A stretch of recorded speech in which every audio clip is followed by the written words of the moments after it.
Hello my guys, ഇന്ന് ഞാൻ വീണ്ടും ഒരു അടിപൊളി വീഡിയോ ആയിട്ടാണ് നിങ്ങളുടെ മുമ്പിലേക്ക് എത്തിയിരിക്കുന്നത്. നമ്മുടെ പ്രിയപ്പെട്ട തങ്ങളിപ്പാനെ പറ്റി തന്നെയാണ് ഇന്ന് നമ്മൾ സംസാരിക്കുന്നത്.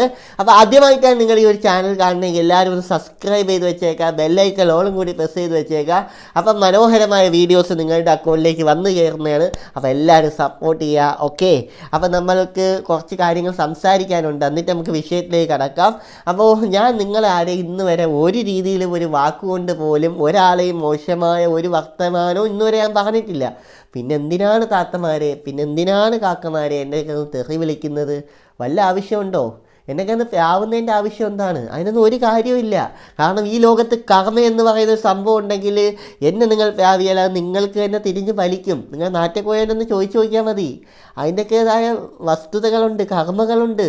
അത് നിങ്ങളുടെ ലൈഫിലേക്ക് തന്നെ വന്ന് പതിക്കും. നിങ്ങൾ നാറ്റക്കോയ്ക്ക് പോലും പിടിച്ചു നിർത്താൻ പറ്റാത്തത്തോളം ആയിട്ടുള്ള കർമ്മ എന്ന് പറയുന്ന സംഭവമുണ്ട് താത്തമാരെ. അതുകൊണ്ട് നിങ്ങൾ മറ്റൊരാളെ ആവാൻ പോകരുത്. നിങ്ങൾക്ക് എൻ്റെ വീഡിയോയിൽ വന്ന് മോശം ഞാൻ പറയുന്ന കാര്യത്തിൽ യോജിക്കാൻ പറ്റുന്നില്ലെങ്കിൽ അതിൻ്റേതായ രീതിയിലുള്ള കമൻറ്റ് ഇടുക. അല്ല, എന്നെ പ്രാവയല്ല വേണ്ടത്. ഓക്കെ, അതിലൊന്നും കാര്യമില്ല. ഈ നാറ്റക്കോയ നിങ്ങൾക്ക് ഇതൊന്നും പറഞ്ഞു തരാറില്ലേ? അതുകൊണ്ട് എനിക്ക് നിങ്ങളോടൊക്കെ പറയാനുള്ളത് വളരെ സ്നേഹത്തോടു കൂടി പറയുകയാണ്. ഞാൻ നിങ്ങളെ ഒരാളെയും ഈ ഒരു വീഡിയോയിലല്ല ഒരു വീഡിയോയിലും വിമർശിച്ചിട്ടില്ല, ഒരു രീതിയിലും ഒരാളെയും വ്യാപിയിട്ടില്ല. നിങ്ങൾക്ക് കാണിക്കാൻ പറ്റുമോ? നിങ്ങളുടെ നാറ്റക്കോയെ ഒരു വാക്ക് കൊണ്ടെങ്കിലും, ഇത്രയും വീഡിയോ ഇട്ടിട്ടുണ്ട്, ഒരു വാക്ക് കൊണ്ടെങ്കിലും നാറ്റക്കോയെ ഞാൻ വ്യാപിയതായിട്ട് നിങ്ങൾക്ക് കാണിക്കാൻ പറ്റുമോ? പറ്റൂല. ഒരു വാക്ക് കൊണ്ടെങ്കിലും, ഒരു തെറി വാക്ക് ഞാൻ പറയുന്നത് നിങ്ങൾക്ക് എവിടെയെങ്കിലും കാണിക്കാൻ പറ്റുമോ? പറ്റൂല. കാരണം ഞാൻ അതൊന്നും യൂസ് ചെയ്യാറില്ല, ആ വാക്കുകളൊന്നും ഉപയോഗിക്കാറില്ല. ഞാൻ നല്ല രീതിയിൽ തന്നെ, എന്നെ എന്തോരം തെറികളാണ് താത്തമാർ വന്ന് പറയുന്നതെന്ന് അറിയാവോ? എവളുമാരൊക്കെ ഇത് എവിടെ നിന്ന് പഠിച്ചു വെച്ചേക്കുന്നത് എനിക്കറിയില്ല. പക്ഷേ അങ്ങേരും ആ ഒരു രീതിയിലുള്ള ആളായതുകൊണ്ട് പിന്നെ നമ്മൾ ആ ഒരു രീതിയിൽ തന്നെ അതങ്ങ് എടുക്കുക എന്ന് മാത്രമേ ഉള്ളൂ. അപ്പോൾ എനിക്ക് നിങ്ങളോടൊക്കെ പറയാനുള്ള ഒരേ ഒരു കാര്യമേ ഉള്ളൂ, ആരെയും നമ്മൾ കാരണം വിഷമപ്പെടുത്താൻ പാടില്ല. ഞാൻ തങ്ങളിപ്പോൾ ഇന്നുവരെ വിഷമപ്പെടുത്തുന്ന ഒരു കാര്യവും പേഴ്സണൽ ലൈഫിൽ ഒരു കാര്യം ഞാൻ പറയാറില്ല. അങ്ങനെ പറയാനേ ഒരുപാടുണ്ട്, പക്ഷേ ഞാൻ അതൊന്നും പറയാറില്ല. കാരണം അത് അയാളുടെ സ്വാതന്ത്ര്യമാണ്, അയാളുടെ കുടുംബമാണ്, അയാളുടെ കുടുംബജീവിതമാണ്. അതിലൊന്നും കയറി ഇടപെടാനുള്ള ഒരു അർഹതയൊന്നും എനിക്ക് ഇന്ന് വരെ ഉണ്ടെന്ന് എനിക്ക് തോന്നുന്നില്ല. അതുകൊണ്ട് ഞാൻ ആ ഒരു വിഷയത്തിലേക്ക് കടക്കാറില്ല. ഞാൻ ഇന്ന് ഇസ്ലാമിനെയും മുസ്ലിങ്ങളെയും അല്ലെങ്കിൽ കുറേ മതത്തെ ഒരുപാട് എന്തരാക്കി കാണിക്കുന്നുണ്ടല്ലോ, മതത്തെ വിറ്റ് കാശാക്കുന്ന ഒരു രീതിയിലാണ് തങ്ങളിപ്പോൾ എന്ന് പോകുന്നത്. അതിനെ മാത്രമാണ് ഞാൻ ചോദ്യം ചെയ്യുന്നത്, അതിനെ മാത്രമാണ് ഞാൻ വിമർശിക്കുന്നത്. ഞാൻ മാത്രമല്ല വിമർശിക്കുന്നത്, നമ്മുടെ പ്രിയപ്പെട്ട ഒരു പണ്ഡിതൻ, ഞാൻ ഇന്ന് രാവിലെ യൂട്യൂബ് ചാനൽ നോക്കിയ വഴിക്ക് നമ്മുടെ പ്രിയപ്പെട്ട തങ്ങളിപ്പാനെ വിമർശിക്കുന്ന ഒരു ഉസ്താദിനെ കണ്ടു. വളരെ രസകരമായിട്ടാണ് ആ ഉസ്താദ് തങ്ങളിപ്പാനെ വിമർശിക്കുന്നത്. നമുക്ക് എന്തായാലും കേട്ടു നോക്കാം. കേട്ട് നോക്ക്.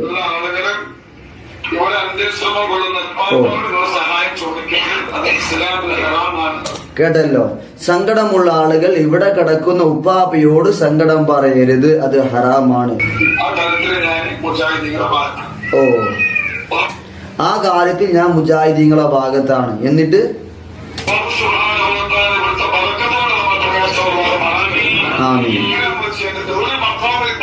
ഓ,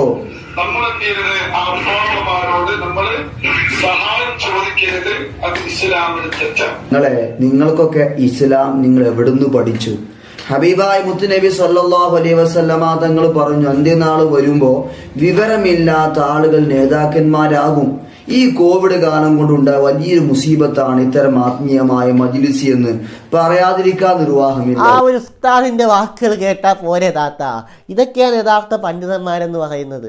അല്ലാതെ നാറ്റക്കോയെ പോലെ കണ്ട താത്തമാരെ പണവും പിശിക്ക് വാങ്ങിക്കൊണ്ടിരിക്കുന്നവരല്ല ഉസ്താദ് തങ്ങന്മാരെന്ന് പറയുന്നത്. ഓക്കെ, അതിനൊക്കെ രീതികളുണ്ട്, എല്ലാത്തിനും അതിൻ്റെതായ രീതികളും നിയമങ്ങളും തജ്വീദും ഒക്കെ ഉണ്ട്. ഇതൊക്കെ ആരാ പാലിക്കുന്നത്? നാറ്റക്കോയക്ക് ഖുർആന്റെ ഒരായത്തെങ്കിലും തജ്വീദ് നിയമം അനുസരിച്ച് ഓതാൻ അറിയോ? ഇല്ല. അയാൾക്ക് വായി തോന്നുന്ന എന്താണോ മലയാളത്തിൽ എഴുതി വെച്ചിട്ട് അത് ഇന്ന് കാച്ചുന്നുണ്ട്, അത് നമുക്ക് കാണാൻ പറ്റുന്നുണ്ടല്ലോ. പുള്ളി പല സ്ഥലത്തും പറഞ്ഞിട്ടുണ്ടല്ലോ. എന്നിട്ട് എന്താണ് താത്തമാരെ നിങ്ങൾക്കൊന്ന് നേരം വെളുക്കാത്തതെന്നാണ് ഞാൻ ആലോചിക്കുന്നത്.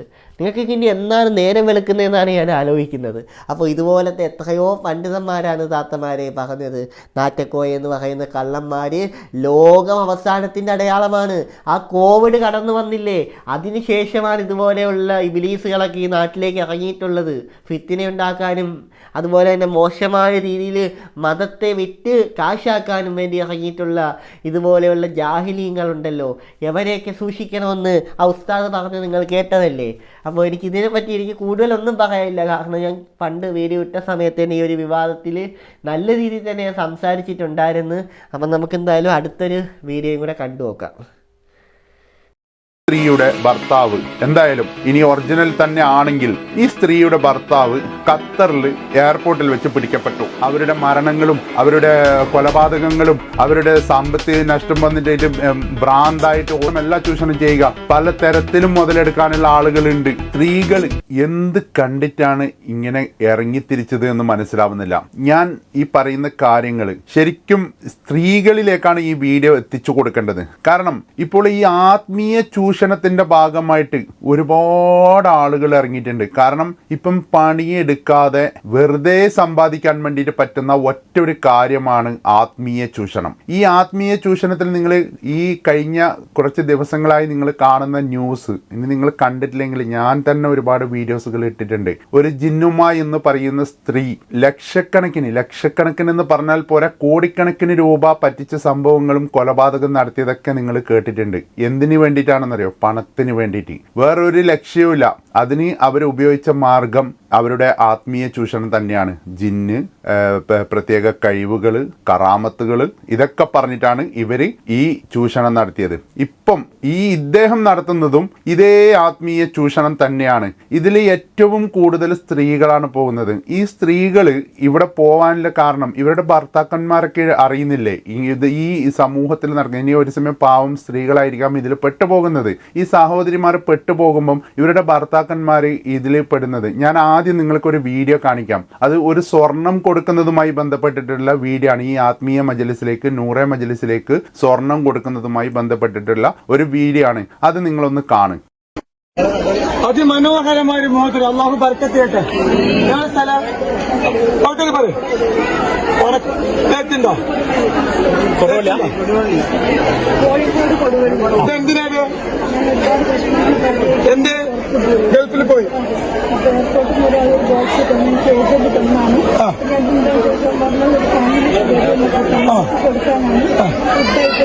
അങ്ങനെ അവിടെ എയർപോർട്ടിൽ ഇറങ്ങി ജയിലിൽ കുടുങ്ങി.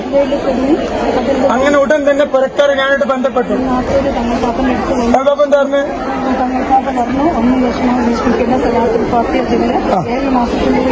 ഇറങ്ങുന്നായിരുന്നു.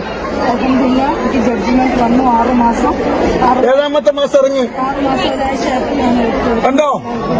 എയർപോർട്ടിൽ ഒരാൾ സാധനം കൊടുത്തു കോഴിക്കോട്ടുന്ന്. ഖത്തറിൽ ഇറങ്ങിയപ്പോ നേരെ പോയി ജയിലിക്ക. സുബ്ഹാനല്ലാഹ്. അങ്ങനെ കുടുംബം വന്നു. 7 മാസം എന്ന് പറഞ്ഞു. 6ാമത്തെ മാസം ഇറങ്ങി. തൊള്ളത്തുനിന്ന് നിയമത്താണ്. ഒരുപാട് ചെല്ലാൻ തുടങ്ങി ജയിലിൽ. അല്ലാഹു ബർക്കത്ത് ചെയ്യട്ടെ. സ്വലാത്തിന്റെ പവറാണ്. ഇറങ്ങുന്നു പറഞ്ഞു, ഇറങ്ങി. അല്ലാഹു പല വീഡിയോസുകളൊക്കെ എല്ലാവരും ഇപ്പൊ സോഷ്യൽ മീഡിയയിൽ സജീവമായിട്ട് കാണുന്ന ആളുകളാണ്. എല്ലാവരും കണ്ടിട്ടുണ്ടാവാം. ഇതുപോലുള്ള കുറെ അവതാരങ്ങളെ എത്തിച്ചുകൊണ്ട് അവർ പെട്ടെന്ന് അവരുടെ പ്രശ്നങ്ങൾ ഇങ്ങനെ നടന്നു, ഉസ്താദെ ഇങ്ങനെ നടന്നു, ഫാദറെ അങ്ങനെ ഇങ്ങനെയൊക്കെ പറഞ്ഞിട്ട് ഓരോരോ കാര്യങ്ങൾ ചെയ്യുന്നത് കണ്ടിട്ടുണ്ടാവുമല്ലോ. അങ്ങനെ ഇവര് അതുപോലെ ക്രിയേറ്റ് ചെയ്തതാണോ എന്നറിയില്ല. ഈ സ്ത്രീയുടെ ഭർത്താവ് എന്തായാലും ഇനി ഒറിജിനൽ തന്നെ ആണെങ്കിൽ ഈ സ്ത്രീയുടെ ഭർത്താവ് ഖത്തറിൽ എയർപോർട്ടിൽ വെച്ച് പിടിക്കപ്പെട്ടു എന്നാണ് പറയുന്നത്. ഈ സ്ത്രീയുടെ ഭർത്താവ് ഖത്തറിൽ എയർപോർട്ടിൽ പിടിക്കപ്പെട്ട സമയത്ത് ഇദ്ദേഹത്തിന്റെ ലഗേജിൽ ആരോ നാട്ടിൽ നിന്ന് കൊടുത്ത എന്തോ ലഹരി വസ്തുക്കൾ കണ്ടതിന്റെ അടിസ്ഥാനത്തിലാണ് പിടിക്കപ്പെട്ടതും 6 മാസം ജയിലിൽ കിടക്കേണ്ടി വന്നതെന്നും 7ാമത്തെ മാസം ഉസ്താദിനെ സമീപിച്ചപ്പോൾ 7ാമത്തെ മാസം തന്നെ ഈ നൂറെ മജ്‌ലിസിൽ പങ്കെടുത്തത് കൊണ്ട് ആ വ്യക്തി അവിടെ നിന്ന് ക്ലിയർ ആയിട്ട് നാട്ടിലേക്ക് വന്നു എന്നാണ് ഈ സ്ത്രീ അതിൽ പറയുന്നത്. പ്രിയപ്പെട്ട സഹോദരി, ഇത് ഞാൻ നിങ്ങളോട് വ്യക്തമായിട്ട് പറയാനുള്ള കാരണം ഖത്തർ, ഗൾഫ് രാജ്യങ്ങൾ അല്ല, ഇനി മറ്റുള്ള ഏത് രാജ്യങ്ങളായിക്കോട്ടെ, ലഹരി കടത്തുമായി ബന്ധപ്പെട്ട് നമ്മുടെ സ്വന്തം ഇന്ത്യ മഹാരാജ്യത്തെ തന്നെ ലഹരി മരുന്നുമായി ബന്ധപ്പെട്ടിട്ടുള്ള കാര്യങ്ങളിൽ കർശനമായ നിലപാടുകളാണ് സ്വീകരിക്കുന്നുള്ളത് അവിടുത്തെ ഉദ്യോഗസ്ഥർ. അതിന് നിങ്ങൾ നൂറെ മജ്‌ലിസിലല്ല, ഇനി നിങ്ങൾ ഏത് മജ്‌ലിസിൽ പോയാലും അവിടുത്തെ നിയമത്തിനനുസരിച്ചിട്ട് മാത്രമേ അവർ കൈകാര്യം ചെയ്യും. പിന്നെ നിരപരാധികൾ ഒരുപാട് കുടുങ്ങപ്പെടുന്നുണ്ട്. ഈ കുടുങ്ങുന്ന സമയത്ത് ഈ ഖത്തർ ഗവൺമെന്റിന് നിങ്ങളുടെ ഭർത്താവ് നിരപരാധിയാണ് എന്ന് തോന്നിയത് കൊണ്ട് മാത്രമാണ് നിങ്ങൾക്ക് ആ ഭർത്താവിനെ മോചിതനായി കിട്ടിയത്. അദ്ദേഹം പ്രതിയാണെങ്കിൽ വർഷക്കണക്കിന് കാലം അവിടെ ജയിലിൽ കിടക്കുമായിരുന്നു. പിന്നെ നിങ്ങളുടെ ഈ നിരപരാധിയായ ഭർത്താവിന് നിങ്ങൾ തന്നെ സ്വന്തമായി ദൈവത്തിനോട് പ്രാർത്ഥിക്കും. നിങ്ങൾ അള്ളാഹുവിൽ വിശ്വസിക്കുന്നവരാണോ?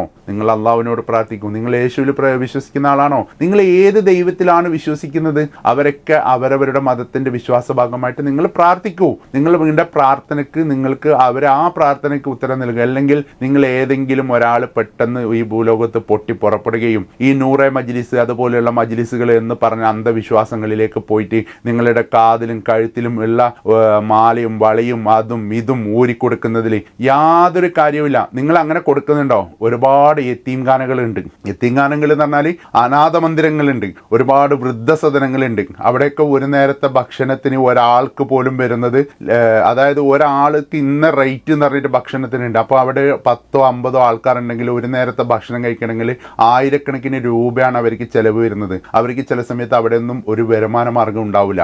അവിടത്തേക്ക് നിങ്ങൾ സ്വർണം കൊടുക്കൂ. അവിടെ നിന്ന് ആരെങ്കിലും 10-100 പേരിൽ നിന്ന് ഒരു 5 ആള് ദൈവത്തിന് സ്തുതി ചെയ്താൽ നിങ്ങൾക്ക് അതിന്റെ അനുഗ്രഹം കിട്ടും എന്നുള്ള കാര്യത്തിൽ യാതൊരു സംശയവും വേണ്ട. നിങ്ങൾ ഇതൊന്നുമല്ലാതെ ഇദ്ദേഹത്തിന്റെ കയ്യിൽ പോയിട്ട് ഇനി ഈ വീഡിയോ ചെയ്തതിന്റെ പേരിൽ ഒരുപാട് ആളുകൾ ഇതിനെ എതിർത്തിട്ട് വരും. അദ്ദേഹം ഒരുപാട് സമൂഹ വിവാഹങ്ങൾ കഴിപ്പിക്കുന്നുണ്ട്, ഒരുപാട് ചാരിറ്റി പ്രവർത്തനങ്ങൾ നടത്തുന്നുണ്ട്, അങ്ങനെ ഇങ്ങനെയാണ്. അങ്ങനെയാണെങ്കിൽ ഈ നൂറെ മജ്ലിസിന്റെ പേര് പറയണ്ട. ചാരിറ്റി പ്രവർത്തനങ്ങൾ നടത്താൻ വേണ്ടിയിട്ട് അവിടെ മഹല്ല് കമ്മിറ്റികളുണ്ട്, ചാരിറ്റി സംഘടനകളുണ്ട്, പല കാര്യങ്ങളും എല്ലാ സ്ഥലങ്ങളിലും ഉണ്ട്. പിന്നെ നിങ്ങളായിട്ട് ഇദ്ദേഹത്തിന് കൊണ്ടുപോയിട്ട് കൊടുത്തിട്ട് ചാരിറ്റി പ്രവർത്തനം നടത്തണ്ട. ഇനി ഇദ്ദേഹത്തിന് കോടികൾ കിട്ടിയിട്ടുണ്ടെങ്കിൽ അതിൽ നിന്നൊരു 10 പെൺകുട്ടികളെ കല്യാണം കഴിപ്പിക്കുന്നതിൽ അദ്ദേഹത്തിന് വലിയ നഷ്ടമൊന്നുമില്ല.